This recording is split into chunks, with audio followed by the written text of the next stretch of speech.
The whole concept was formulated in 2011, where the bank felt like we needed to look at CG centers to come together, generate technologies, disseminate them so that they can improve the livelihood of people. This project is currently led by IITA, but we collaborate very closely with 4 other CG centers. Africa Rice, ICADA, responsible for wheat, IFPRI, responsible for policy, and IITA.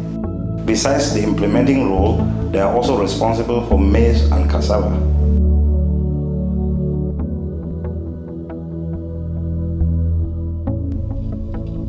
We must have strong institutions throughout the project. And so, honestly, it took us a little while to learn about that and to understand that this is not a competition, this is a team. When one wins, we all win. When one loses, we all lose.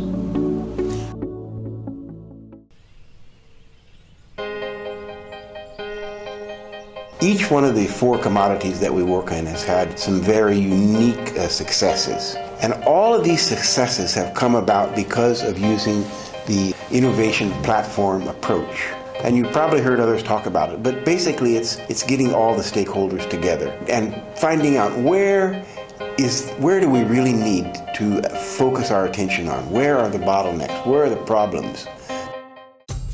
The key thing in Africa has to do with productivity. Productivity is generally low for a number of reasons. And so the main challenge of the project was to look at the commodities, the 4 commodities, from a value chain approach. Go back right to the farm and find out why are we having very low productivity. Then come up with measures such as new high-yielding varieties that will basically increase the yields of the varieties by a modest 20%. That's what was said at the beginning. Once we increase the yields and increase production, then the next thing is how do we market the crops? And so some of the crops like cassava, you cannot just have a glut of production. You need to process it. So it also involves value addition. How do we process these commodities so that they are marketable? And so there was an element of infrastructure development, especially in cassava, where we basically established processing centers across the 4 countries in which cassava was operating. That made the receptants of the offshoot from production to move right to the markets because people had the chance to change it in different forms and then market them in order to increase their own wealth and to increase their livelihoods. In rice, we found that one of the major bottlenecks was actually the threshing of the rice crop after it had been harvested, and then the processing the rice into final product that consumers could buy. And Africa Rice had done very good research and development work and developed a very good threshing machine and developed very good mechanical ways to transform the rice from the paddy into the final product that consumers buy and cook. So when I heard about African Rice coming to train Nigerian fabricators on how to produce acid thresher, I was very delighted. I selected my 2 key staff to go and understudy. I gave them a lot of input while they were there, what they should learn, what they should note, pictures they have to take and all that. So, and I'm happy to tell you, when they returned, immediately after 2 weeks, we were able to produce our first prototype of acid thresher, and since then we've been producing acid thresher, and I can tell you and also show you on record how many numbers we have produced, and we are still producing. The project put a lot of emphasis on moving those technologies to the farmers, working with the fabricators in various countries to build these machines. These acid threshers have made a lot of impact on the economy of the farmers and the youth themselves, because the use of the acid thresher seems to reduce the production cost, because most of the times when a farmer produces rice, at the end of the day he's worried about the cost of threshing, winnowing and bagging the rice. But by the use of the acid thresher, the quality of the paddy is improved, and then the cost of harvesting and threshing is minimized. Quite frankly, we are very happy that this project has come to us. It has indicated that we are going to face bumper, more and more harvest in the next coming seasons. We have seen how the rice advice youth have helped our farmers in improving their, rather in adopting good agricultural practices, which pave way to increased yield in the rice field. So also the machines, which has proved to be economical in terms of quality and the quantity of produce. Wheat was really an interesting one because at the start of the project, nobody thought that wheat could be grown in sub-Saharan Africa. So right from the first year, some of the results that we got, just by screening a number of varieties, our multi-locations, we saw that we could get yields from 5 to 7 tons per hectare. Before that, the local varieties that we're trying to try were 1 to 2 tons per hectare. So, in our very first newsletter, we appropriately captured it. SARD-SC has brought wheat to sub-Saharan Africa. Since then, Nigeria has actually taken it on board and actually enlisted wheat within its agricultural transformation agenda because they are getting 5 to 7 tons per hectare. The amount of money Nigeria is spending for importing wheat into this country is between 4 to 4.7 billion US dollars, which translates to about 750 billion naira, which is not sustainable. It's so worrisome. We have about 1.2 million hectares of land suitable for wheat production in this country. And as I mentioned to you, we are so blessed in this country that we can grow wheat under 2 conditions: irrigated and rainfed wheat. So why should we be importing wheat? Looking at the mechanization intervention in this project, before, our farmers, especially ladies, they are winnowing our product using our local fan and hand fan, tossing it. They will look at the direction of the air, then they blow the chaff, and the heavier grains goes down. That's how they were doing their winnowing. During this project, there is a raised bed planter, which our farmers, when they were using the former way of planting, they would broadcast as you saw yesterday. But using this raised bed planter, it is planting in rows and at a precise time. Under no time, in 2 to 3 hours, you can finish a hectare. While during the local time we're using, it can take you a day or even another day before you finish 1 hectare using the mechanical one or using animal traction. But with this facility now, it's very easy, and it is courtesy of SARD-SC who brought this mechanization to us. So it is impacting on the life of our farmers. It is making things easy. With wheat, we found that it was very critical to have the government policies, the government programs to support movement of these new, excellent high-yielding wheat varieties that in countries like Nigeria and Sudan were far, far out-yielding the varieties that were there before. So government support, active involvement in the movement of these technologies to farmers was very good. Sudan is the other country that the Gezira scheme with a lot of irrigation has expanded wheat production to areas unbelievable. And then Ethiopia is the other country. So even though wheat is working in 12 countries, there are 3 that had the enabling environment to make it spread. And so in terms of wheat, the major technology that we needed was varieties that were adapted to tropical conditions. We identified them in year 1, and in year 2 and year 3, we were able to expand them and increase the productivity of wheat.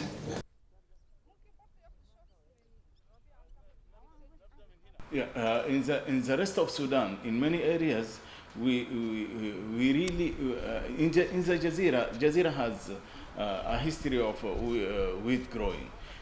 For example, in other areas, we introduced new concepts. For example, in New Halfa, we shifted grain yield more than 100%. And this was not an easy job, but it took commitment from not only from the project, but other stakeholders coming together and this. In other areas, we convinced other stakeholders like microfinance, credit providers, so that to come up and provide credits to poor farmers, micro credits and these things. In other areas, we included for the first time women farmers schools, and they are combining growing wheat with other crops.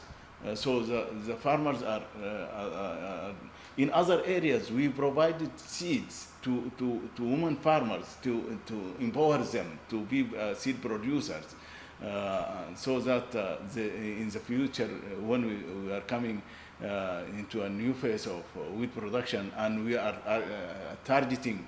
Our target is not reaching 50%. Our target is bigger than this. So we have to broaden our areas. We provided some seeds, some technical backstopping to new irrigation systems, to new areas where new irrigation systems and new extension is taking place. So all of this we combine. You can see how SARD-SC is working throughout the country. When we had the innovation platforms for maize, already the farmers were getting the improved varieties that had been developed, but it was found that the value chain, the bottlenecks were in financing, so farmers could get fertilizer and things at planting time. The agro dealers that would be selling the good seeds, fertilizer, etc., and then the off-takers that needed to be there to buy the crop when it was harvested. So each of the four value chains had unique aspects that would really have an impact. In terms of increasing productivity alone will not do the magic if farmers don't know where to sell their product.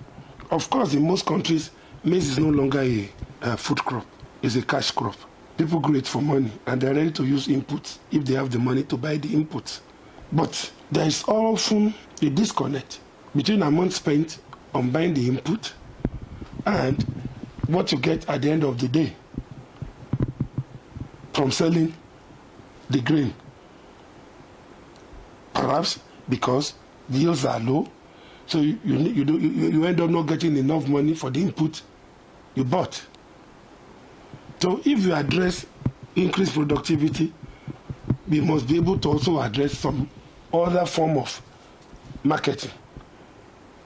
But even if you address marketing, you must get increased productivity first to be able to even break even. The innovation platform is a meeting comprising of all stakeholders or someone who has something to do with maize. We have the input supplier, we have the producer, we have the end user, we have the bank, we have the security.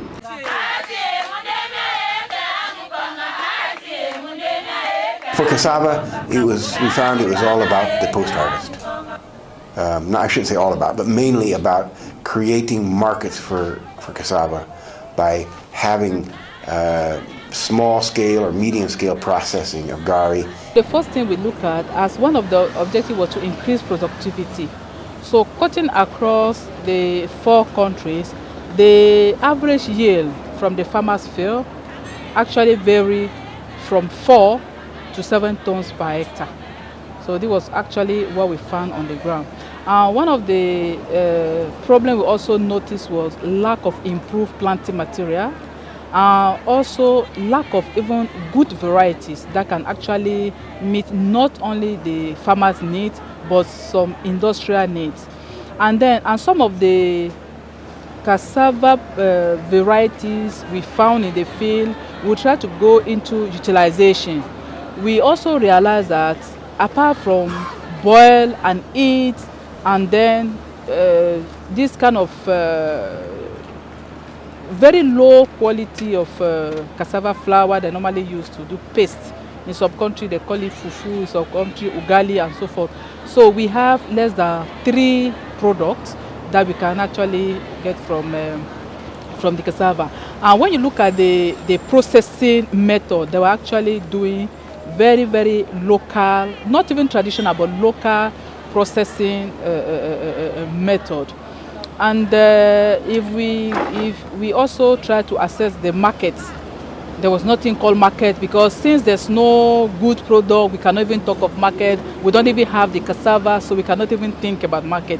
And we also realized that they were actually doing local cultivation, that is going into they didn't even have any knowledge about good agronomy practices, and they were still doing backbone, you know, using hoe and cutlass to plant cassava. So mainly the cassava work was overtaken by old people, you know, above 50, you know. So these were some of the situations actually that we found on the ground.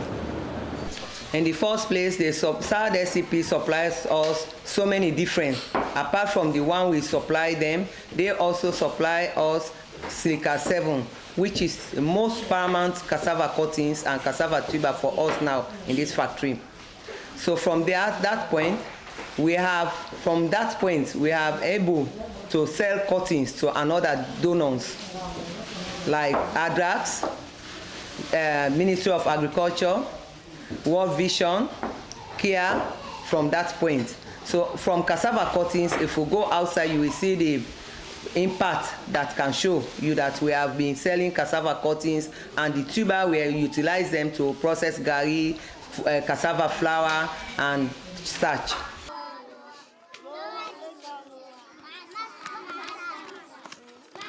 With all those activities we are doing, we had to get one structure, which is over there, to see the well-being of our children in our community. We constructed 3 classroom building with office and store for primary school. Presently, we have constructed another new building, which I may want people to go and see. It's also a 2 classroom and an office and a store for preschool now. I am happy to inform people that with our efforts made in this community, government has approved our 2 schools, the preschool and the primary school.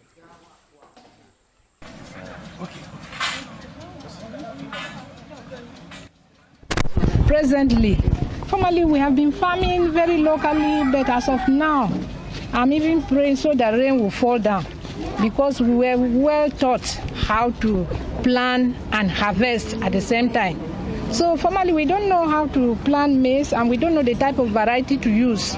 But as of now, coupled to this program, we can be able to farm well, plant well. The space that we're supposed to plant maize, we don't know formally.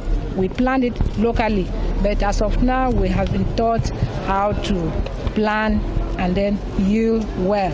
And coupled to this small business that you people are seeing it now, so we do joint effort and then make it, then we share it. When we go to the market, we sell them.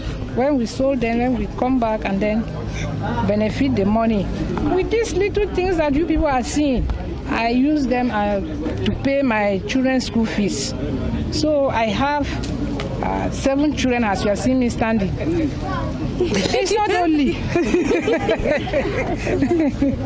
So, sir, I'm even planning to buy motorcycle with this condition that you are seeing it very little.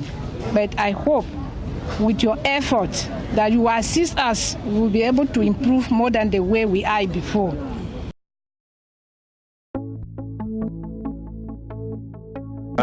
If we look at the 4 commodities, we believe that each of them has contributed very significantly to achieving the objective of the project. If we take cassava, for example, one of the big challenges in cassava was processing. And the smallholder farmer, of course, the equipment is expensive. They are scattered all over the place.